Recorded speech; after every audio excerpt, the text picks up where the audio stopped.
Assalamualaikum warahmatullahi wabarakatuh. Bismillahirrahmanirrahim. Bismillahirrahmanirrahim. Assalatu wassalamu ala rasulillah wa ala alihi wa sahbihi wa mawalah. Rabbi syrah li sadri wa yassir li amri wa hlul 'uqdatam min lisani yafqahu qawli. Amma ba'd. Perkenalkan, nama saya Ahmad Rumambi, staf bidang operasional Yayasan Ukhuwah Kalimantan Selatan. Pada kesempatan kali ini, izinkan saya untuk menyajikan review sebuah buku yang berjudul Jangan Mau Jadi Orang Rata-Rata, karangan Ahmad Rif'an. Buku Jangan Mau Jadi Orang Rata-Rata ini terbagi dalam 3 bagian, yaitu bagian pertama, Sang Remaja Cooper, kemudian bagian kedua, Sang Remaja Soleh, dan bagian yang ketiga, Sang Remaja Gaul. Buku ini lebih banyak menekankan tentang motivasi dan menumbuh kembangkan kepercayaan diri agar memiliki dampak positif bagi pembacanya. Sejatinya, buku ini bukan hanya untuk mengungkapkan tentang langkah mengubah pribadi yang kurang pergaulan menjadi pribadi yang sukses di masa depan. Akan tetapi, hal yang lebih tepat adalah mengubah pribadi yang biasa menjadi pribadi di atas rata-rata.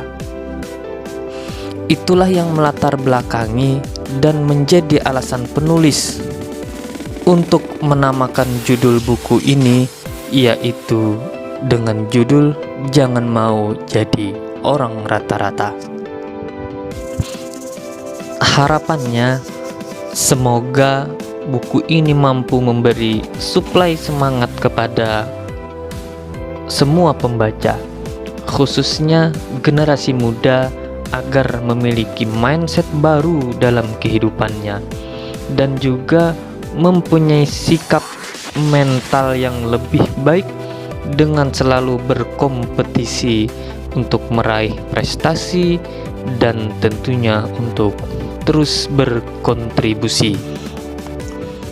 Pada bagian pertama digambarkan bahwasanya orang rata-rata itu adalah manusia yang gampang merasa puas asalkan mereka bisa tetap hidup. Golongan ini tidak mempunyai target hidup yang lebih tinggi dari kondisi standar orang-orang yang ada di sekitarnya. Ia mencukupkan diri pada kondisi di mana ia bisa bertahan dalam hidup secara normal tanpa ada upaya lebih untuk meraih prestasi yang jauh lebih hebat dari orang sekitarnya. Pertanyaannya, bagaimana ciri-ciri orang rata-rata ini? Orang rata-rata ini memiliki ciri sebagai berikut. Yang pertama, takut menjadi orang pertama. Kemudian yang kedua, enggan jadi yang terbaik. Yang ketiga, takut dianggap beda. Keempat, selalu ingin seperti orang kebanyakan. 5, tidak suka perubahan. 6, takut diberi tanggung jawab. 7, ingin hidupnya selalu santai. 8, tidak punya target hidup yang lebih tinggi. Itulah beberapa ciri-ciri dari orang rata-rata. Kemudian pada bagian pertama ini juga menggambarkan tentang cerita-cerita inspiratif dan motivatif bagi pembacanya. Di sana digambarkan seorang Cooper. Tidak penting di mana kita berdiri, yang penting kemana kita akan melangkah. Tidak penting siapa diri kita sekarang, yang penting kita ingin menjadi seperti apa di masa yang akan datang. Tidak penting siapa orang tua kita, yang penting kita ingin menjadi anak yang terus tumbuh berkembang untuk menjadi seorang super. Ternyata si Cooper ini adalah calon super. Mereka yang tidak populer terlatih untuk bertahan dalam kondisi dan situasi yang tidak mendukung. Kemudian ketidakpedulian terhadap gaya gaul masa kini membentuk mental mereka sehingga mereka memiliki kepribadian yang lebih kuat dan berkarakter. Implikasinya ialah mereka di masa mudanya berlimpah dengan prestasi. Hidup di dunia ini hanya sekali, berprestasilah yang tinggi. Jadikan prestasi dunia sebagai media untuk menginspirasi sesama dan melejitkan pengabdian diri kepada Allah Subhanahu wa Ta'ala. Pada bagian kedua, sang remaja soleh. Menurut saya, titik penting yang menjadi poin utama dalam buku ini terletak pada bagian ini, yaitu sang remaja soleh. Mengapa demikian? Ketika ditelaah lebih mendalam, dibaca, difahami dengan seksama, pada bagian 2 ini sangat syarat dengan nilai-nilai dasar ajaran agama Islam. Segala intisarinya berorientasi pada investasi akhirat.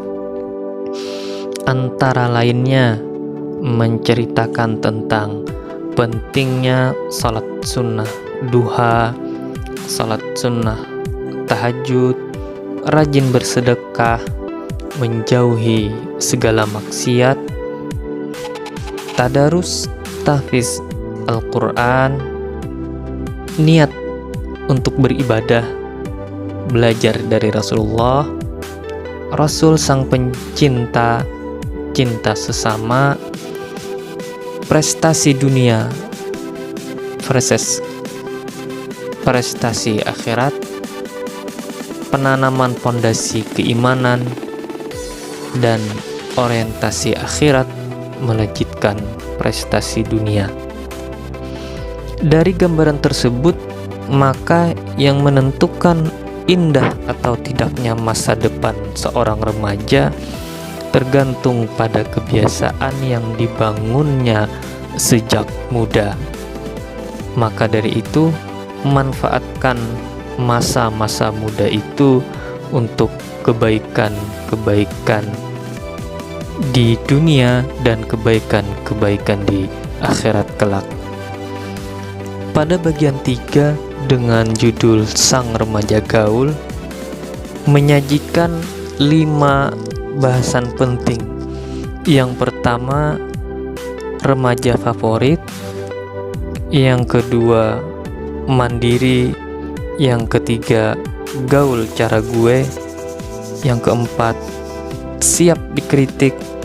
Dan yang kelima, life is adventure. Kita mulai dari remaja favorit. Menurut hasil survei yang dilakukan oleh majalah Cakrawala tentang kriteria remaja yang paling difavoritkan, hasilnya beberapa kriteria remaja yang difavoritkan adalah memiliki sikap ramah, setia kawan, tidak sombong, tidak pilih teman, baik orangnya, suka menolong, berjiwa besar, bertanggung jawab, berwibawa, ulet, rajin, disiplin, punya jiwa kepemimpinan, dan yang lain-lainnya. Subbagian yang kedua yaitu mandiri. Jikalau masa kecil selalu dimanja, bersiaplah menemui generasi yang tidak berdaya. Ingatlah, para pengusaha kita tidak sedikit yang terlahir dari keras dan kejamnya tantangan dunia. Maka dari itu, ketika mereka dewasa, akan sudah terbiasa berpikir bahwa ia harus mampu mengatasi persoalan hidup dengan mandiri, tanpa harus merepotkan orang lain, apalagi merepotkan keluarga sendiri. Kemudian subbagian ketiga yaitu gaul cara gue. Didefinisikan orang gaul itu brilian otaknya, baik sifatnya, hebat prestasinya, luas pertemanannya, tidak enggan membantu sesamanya, aktif bersosialisasi, update berita-berita terkini, dan bertanggung jawab terhadap diri serta sekitarnya. Kemudian bahasan yang keempat, siap dikritik. Balaslah cacian dengan kebaikan, balaslah kritikan dengan kesuksesan. Kita dicipta bukan untuk merespon penilaian orang, akan tetapi untuk terus berjuang, tumbuh, dan berkembang. Kemudian yang terakhir, life is adventure. Dunia begini indahnya, amat sayang jika tidak kita syukuri.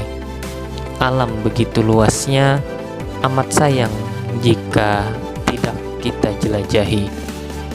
Semesta begini rupanya, amat sayang jika tidak kita tafakuri. Demikian yang dapat saya sampaikan.